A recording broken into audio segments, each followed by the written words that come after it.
मालती ने आज पूरा घर फिर से सर पर उठा रखा था। ससुर जी के ख़त्म हो जाने के पश्चात यह अब आम बात हो गई थी। मालती की सास दयावती खून का घूंट भर कर रह जाती। मालती अपनी छोटी बहन को पढ़ाई करने के लिए अपने साथ रखना चाहती थी, लेकिन घर पर जगह उपलब्ध न होने के कारण उसकी मनसा पर पानी फिर रहा था। घर पर 2 ही कमरे थे, इसमें एक में तो खुद गुजारा करती थी, दूसरा उसकी सास दयावती का था। मालती पूरी तरह से प्रयास करती रहती थी अपनी सास को घर से निकालने का। रोज़ तरह तरह के क्लेश मचाती। दयावती का हृदय अपनी बहू की बातों को सुनकर पूरी तरह से छलनी हो जाता। खून के आंसू आंखों में ही छुपा कर रख लेती। किससे मन की कहती। पति के गुजर जाने के बाद ऐसा असहाय सी हो गई थी। अपने पति के सामने तो कितना अच्छी तरह से बन संवर कर रहा करती थी। बहू के ताना देने की आदतों के कारण उन्होंने तैयार होना ही छोड़ दिया। आज मालती सुबह से ही पूरी तैयारी में थी अपनी सास दयावती को वृद्धाश्रम भेजने के लिए। मालती का पति अपनी माँ से जाकर कहता है, मम्मी अब गुजारा नहीं होता, रोज़ रोज़ की लड़ाई झगड़ों से क्या फ़ायदा। आप तुम अपना इंतज़ाम कर ही लो, मैं कल तुम्हें वृद्धाश्रम छोड़ाऊँगा, वैसे हम लोग मिलने आते जाते रहा करेंगे।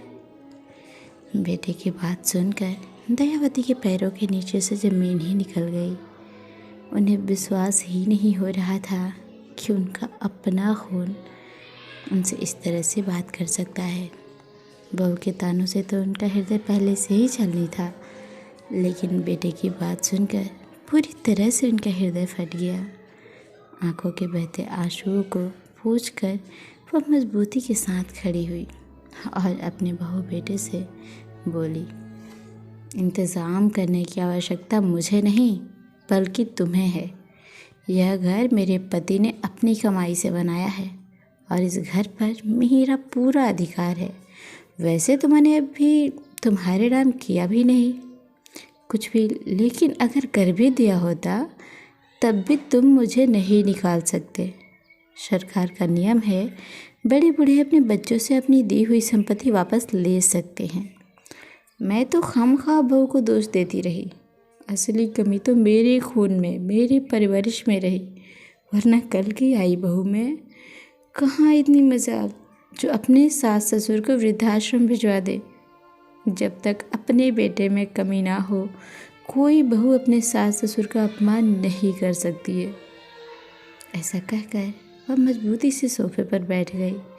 मालती और उसके पति अवाक के रह गए।